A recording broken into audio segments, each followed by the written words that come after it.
विद्यार्थियों, आप सभी को नमस्कार। आज के वीडियो में हम लोग एक्सरसाइज 2.1 के क्वेश्चंस को सॉल्व करेंगे। तो आप इस वीडियो को जरूर अंत तक देखें ताकि इसके सभी प्रश्नों को आप अच्छे से समझ सकें। चलिए देखते हैं कि इसका प्रथम प्रश्न, फर्स्ट क्वेश्चन क्या है। फर्स्ट क्वेश्चन आपके अपने बुक में देखेंगे, लिखा होगा निम्नलिखित व्यंजकों में कौन कौन एक चर में बहुपद है और कौन कौन नहीं है, कारण के साथ अपने उत्तर दीजिए। कुछ बहुपद दिए गए हैं, उनको बताना है कि इसमें से कौन कौन से बहुपद एक चर में बहुपद नहीं है और कौन कौन से एक चर में बहुपद हैं।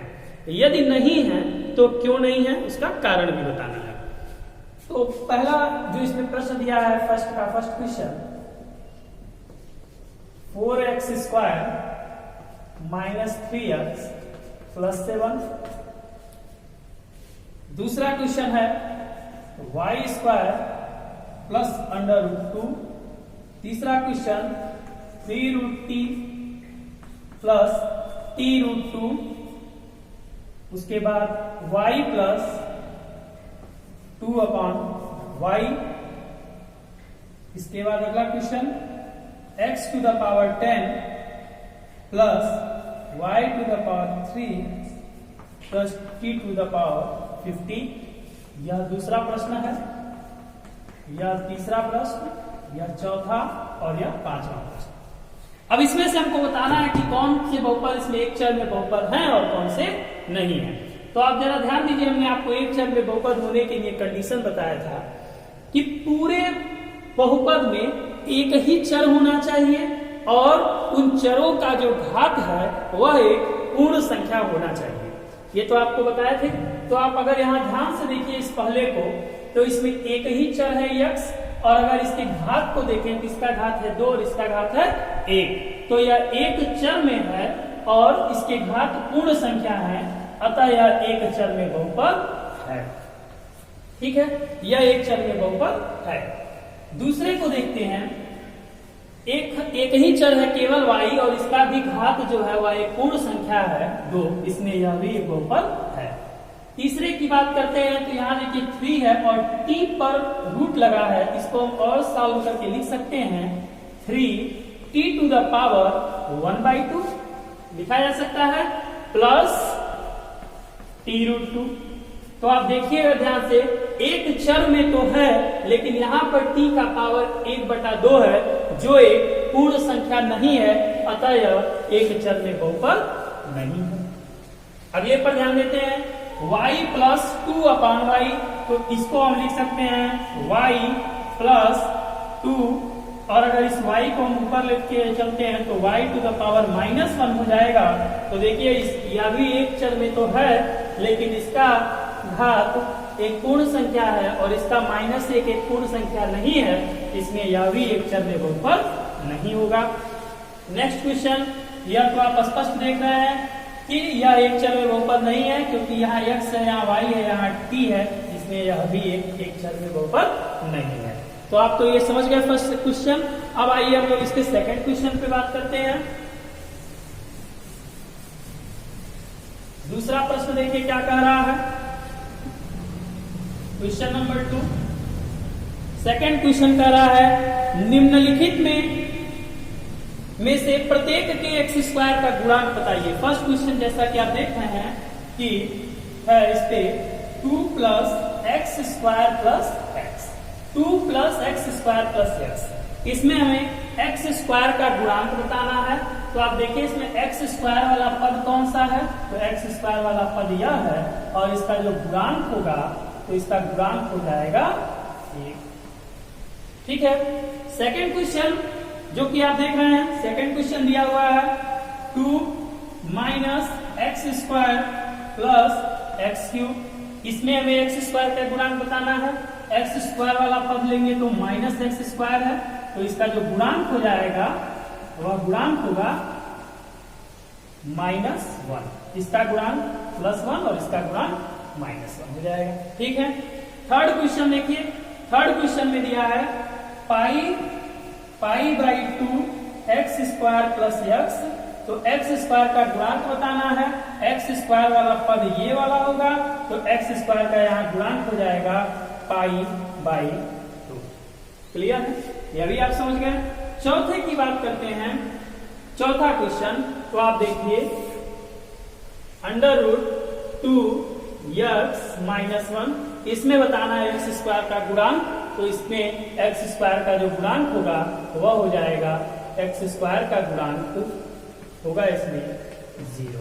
क्या हो जाएगा? 0। ठीक है, तो यह आप समझ गए। सेकंड क्वेश्चन को भी आप समझ चुके हैं अच्छे से। अब चलिए बात करते हैं हम थर्ड वाले क्वेश्चन की। तीसरा प्रश्न क्या कह रहा है? तो अगर हम तीसरे प्रश्न पे ध्यान दें, तीसरा प्रश्न है 35 घात के द्विपद का और 100 घात के एक पदी का एक एक उदाहरण दीजिए। यानी 35 घात वाला एक द्विपद वाला बहुपद लिखना है और 100 घात का एक पदीय बहुपद लिखना है। 35 घात का द्विपद तो हम लिख सकते हैं 2y⁵, क्योंकि द्विपद है तो हम यहाँ लिख सकते हैं 3y। तो देखिए, ये द्विपद हो गया, 2 पद हो गए और इसका घात 35 घात वाला हो गया। फिर 100 घात का एक पदी लिखना है, तो 100 घात का एक पदी हम लिख सकते हैं y⁴100। ये 100 घात का एक पदीय बहुपद हो गया। क्लियर है? अब चलिए बात करते हैं हम चौथे प्रश्न की। चौथा प्रश्न आप ध्यान देंगे, फोर्थ जो क्वेश्चन इसमें कह रहा है निम्नलिखित बहुपदों में से प्रत्येक बहुपद की घात लिखिए। पहला बहुपद है, फर्स्ट इसका क्वेश्चन है 5x³ plus 4x² plus 7x। दूसरा क्वेश्चन है 4 y²। तीसरा क्वेश्चन है 5t -√7। चौथा क्वेश्चन है 3। तो इसमें हमें इन बहुपदों की घात लिखना है। तो इस बहुपद का जो उच्चतम घात होता है उसे ही हम वही इस बहुपद की घात कहलाता है। इसकी उच्चतम घात 3। इस बहुपद का घात हो गया 3 हो गया इसका घात। इसकी बात करें तो इसका घात हो गया 2 हो जाएगा।